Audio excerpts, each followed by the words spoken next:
شکریہ سر.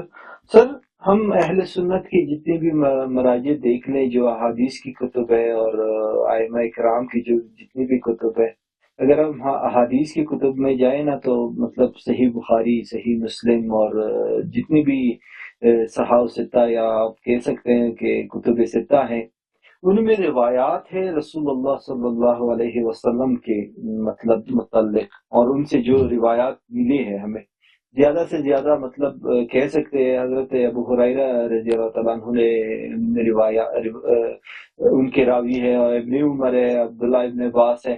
تو آپ جتنی بھی آپ کے میرے مطلب اہل شیعہ جو ہمارے مسلمان بھائی ہیں، ان کی احادیث کی جو کتب ہے، تو حضرت علی رضی اللہ عنہ کی روایت بہت محدود ہے، اور اہل بیت کی آپ بتا سکتے ہیں کہ مطلب کتنے روایات ہے حضرت علی رضی اللہ عنہ نے روایت کی رسول اللہ صلی اللہ علیہ وسلم. دیکھیں ہمارے ہاں جو طریقہ کار چلا نا، مطلب اہل بیت جی ہمارے پاس جو احادیث ہیں سب ائمہ طاہرین علیہ السلام سے ہے، اور ان کی سب احادیث ہمارے لیے حجت ہیں.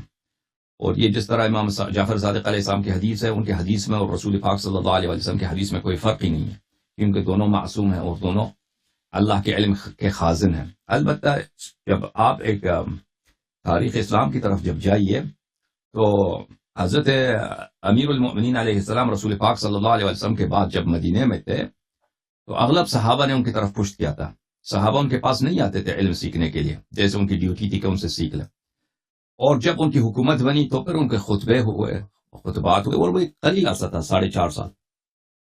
اور اس زمانے میں بہت سارے لوگوں نے ان کے خطبے سنے اور ان کے اعمال دیکھے اور ان سے دینی مسائل سیکھے. لیکن اس کے فوراً بعد کس کی حکومت آ گئی؟ معاویہ کی حکومت. اور معاویہ نے عراق میں جو گورنر اپنا تعین کیا وہ تھا زیاد ابن ابی، جو اس نے کہا کہ یہ میرا بھائی ہے اور میرے والد نے اس کی ماں کے ساتھ زنا کیا ہے تو اس لیے میرا بھائی ہے. تو اس بے شرم نے بھی قبول کر لیا. ہاں اس نے بھی قبول کیا کہ جی ہاں اس نے کہا کہ میری ماں نے ابو سفیان کے ساتھ زنا کیا، اس لیے میں معاویہ کا بھائی ہوں. تو اس طرح وہ شاہی خاندان سے ملحق ہو گیا. تو وہ شخص بڑا ہی کٹر تھا، اور وہ ہر جگہ جہاں بھی اس کو ملتا تھا امیر المؤمنین علیہ السلام کے آپ اس کو قتل کرتا تھا. اور اس کے بعد یہی سلسلہ رہا. پھر اس کے بعد کربلا کا واقعہ پیش آیا. کربلا کے واقعے میں اس میں بہت سارے جو صحابہ تھے حضرت امیر المؤمنین علیہ السلام کے، وہ مارے گئے.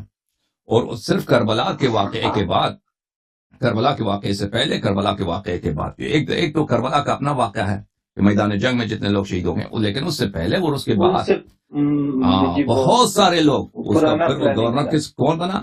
عبید اللہ ابن زیاد. عبید اللہ ابن زیاد چن چن کر جہاں بھی شیعہ تھے ان کو قتل کرتا تھا.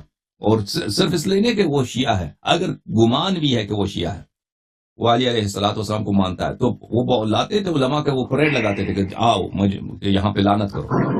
اگر سب کرتا تھا کوئی عالم تو پھر اس کو چھوڑ دیتے، اگر سب نہیں کرتا تھا، شتم نہیں کرتا تھا، پھر اس کو یا تو کوڑے مارتے تھے یا قتل ہوتے تھے. آپ کبھی میں آپ کو دکھاؤں، آپ کے اپنے کتب میں صحیح حدیث کے ساتھ موجود ہے. حجر ابن عدی ایک صحابی ہے، اس کو زیاد ابن ابی نے اس کو کوفے سے گرفتار کیا، زنجیروں میں باندھ کر اس کو بھیجا کس کے پاس؟ معاویہ کے پاس. معاویہ کے پاس جب بھیجا ہے تو معاویہ نے اس پہ یہی آفر کیا تھا کہ یا تو علی علیہ السلام سے براءت کا اظہار کر، اس کو گالی دے، لعنت کرو تو ہم زندہ چھوڑ دیں گے، وإلا تجھے قتل کریں گے. تو اس نے لعنت نہیں کی تو اس کو قتل کیا. یہ کافی مشہور ہے، یہ مختلف کتب میں مشہور ہے کہ زیاد بن ابی کو اسی لیے قتل کیا گیا. آخر میں اس کو یہ آفر دیا گیا تھا کہ اگر آپ لعنت کریں تو ہم چھوڑ دیں گے. تو یہ سلسلہ رہا ان کا. اس کے بعد عراق میں جہاں پہ یعنی شیعہ جہاں پہ زیادہ تھے، وہاں پہ کس کی حکومت آئی؟ پھر بنی مروان کی حکومت آئی، حجاج بن یوسف کی حکومت آئی. وہ قتل کرتے تھے شیعوں کو. تو یہ سلسلہ جب جاری رہا، آپ دیکھیں کہ امیر المؤمنین علیہ السلام کے بعد ان کے اصحاب کو قتل کیا گیا، اور جو لوگ ان کا نام لیتے تھے، ان سے محبت کا اظہار کرتے تھے، یا وہ شبہ ہوتا تھا کہ ان سے کوئی محبت، ان کو قتل کیا گیا. اور یہ سلسلہ دہائیوں سال تک جاری رہا. اب میں اس کا ایک تقارن کرتا ہوں. دیکھیں اگر رسول پاک صلی اللہ علیہ وسلم کے بعد ان کے سب صحابہ شہید ہوتے، سب صحابہ کو کوئی ایسا پاور آ جاتا کہ سب صحابہ قتل ہو جائیں اور کسی کو ان کی نام لینے کی اجازت نہیں ہے، اور پھر صحابہ کے بعد دوسری جو نسل ان کو بھی قتل کیا جاتا، ٹھیک ہے نا, جو ان سے محبت کرے, جو ان سے حدیث نقل کرے, وہ تو آپ کیا سمجھتے ہیں کتنے حدیث بچ جاتے ہیں رسول پاک صلی اللہ علیہ وسلم کے؟ کوئی نام لینے والا بھی نہیں ہوتا نا, حدیث تو کیا کوئی نام, وہ بالکل آثار مٹ جاتے ہیں. تو یہ ظلم ہوا کہ آپ اگر کہتے ہیں کہ امیر المومنین علیہ الصلوۃ والسلام کے احادیث کیوں کم ہے, اس کی وجہ ہے. اس کی وجہ کیا ہے؟ اس کی وجہ یہی ہے. اور حدیث کیسے پہنچے گا ہمیں؟ مصنفین کے تھرو, روات کے تھرو, ان کے ذریعے سے ہمیں پہنچے گا. جب آپ راوی کو قتل کرتے ہیں, راوی کو آپ مجبور کرتے ہیں کہ وہ امیر المومنین علیہ السلام کو علن گالی دے دے, لعنت کرے, تو وہ تو پھر جرأت تو نہیں کرے گا کہ وہ کوئی کتاب لکھے. اگر کوئی کتاب لکھتا ہے تو وہ قتل ہو جاتا ہے. تو اس لیے روات کی روایتیں اس لیے کم ہیں امیر المومنین علیہ السلام سے, امام حسن علیہ السلام, امام حسین علیہ السلام سے. کیونکہ بنی امیہ نے جو حکومت کی 130 سال تک, معاف کیجیے گا 90 سال تک, سنہ 40 سے معاویہ کی حکومت شروع ہوئی ہے, سنہ 132 میں ان کی حکومت ختم ہو گئی بنی امیہ کی. ان سالوں میں عجیب شدید سینسرشپ تھا.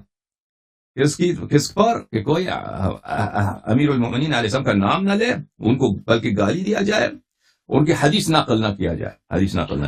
تو اور 190 سال جو ہے نا, آپ دیکھیں اب ہم کس سال میں رہتے ہیں؟ 2023 میں رہتے ہیں.